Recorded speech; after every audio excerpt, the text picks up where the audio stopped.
10 سالہ بچی کا خیراتی ادارے کے نام خط۔ السلام علیکم انکل، میرا نام کنزا ہے۔ ہم آپ کے دفتر کے پیچھے والی بستی میں رہتے ہیں۔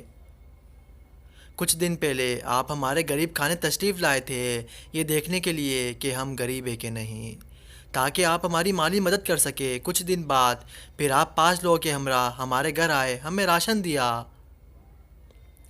امی میرے اور بھائی کے لیے عید کے جوڑے دیے، تصویر بنوائی اور چلے گئے۔ انکل آپ کو معلوم ہے، میں جب 4 سال کی تھی تب میرے بابا اللہ کو پیارے ہو گئے تھے۔ بابا کے جاتے ہی دادی نے امی کو مار مار کر گھر سے نکال دیا۔ اس وقت بھائی امی کے پیٹ میں تھا اور میں 4 سال کی چھوٹی سی بچی تھی۔ امی در در کی ٹھوکریں کھاتی رہی، کسی رشتہ دار نے بھی ہماری مدد نہ کی، ہمارا کوئی پرسان حال نہ تھا۔ امی گھر کے برتن دھوتی، صفائی کرتی، پھر جا کر کچھ پیسے جمع ہوتے جس سے وہ میرا اور اپنا پیٹ بھرتی۔ پیٹ تو امی کا امیر لوگوں کی گالیاں کھا کر بھی بھر جاتا جہاں وہ کام کرتی تھی۔ امی میرے سامنے تو ہمیشہ مسکراتی رہی، پر مجھے معلوم ہے رات کو وہ چھپ چھپ کر روتی ہے اور اپنا غم ہلکا کرتی ہے۔ میں امی کو دلاسا بھی نہیں دے سکتی کہ سب ٹھیک ہو جائے گا۔ ہم غریب لوگ اکثر ایسے رو کر اپنی زندگی کا بوجھ ہلکا کرتے ہیں۔ کل امی پھر رو رہی تھی، نہ جانے کیا وجہ تھی کہ وہ چپ ہی نہیں ہو رہی تھی۔ جب آنکھوں سے آنسو سوکھ گئے تو امی سو گئی۔ میں اٹھ کر ان کے پاؤں دبانے لگی تاکہ ان کو کچھ آرام آ جائے۔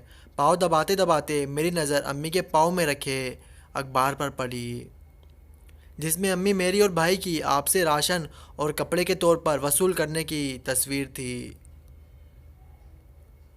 میں سمجھ گئی امی کیوں رو رہی تھی۔ پچھلے سال بھی ایسا ہی ہوا تھا۔ ان تصاویر کی وجہ سے محلے میں سب نے ہمارا خوب مذاق بنایا تھا۔ جب ہم عید کے کپڑے پہن کر باہر کھیلنے گئے تو سب ہمیں بھکاری کہہ کر تنگ کر رہے تھے۔ انکل آپ سے درخواست ہے، آپ نئے کپڑے اور راشن واپس لے جائے۔ مجھے میری امی سے بہت محبت ہے۔ ہماری وجہ سے ان کی آنکھوں میں آنسو آئے، یہ مجھے منظور نہیں۔ ویسے بھی ہم غریبوں کی عید نہیں ہوتی۔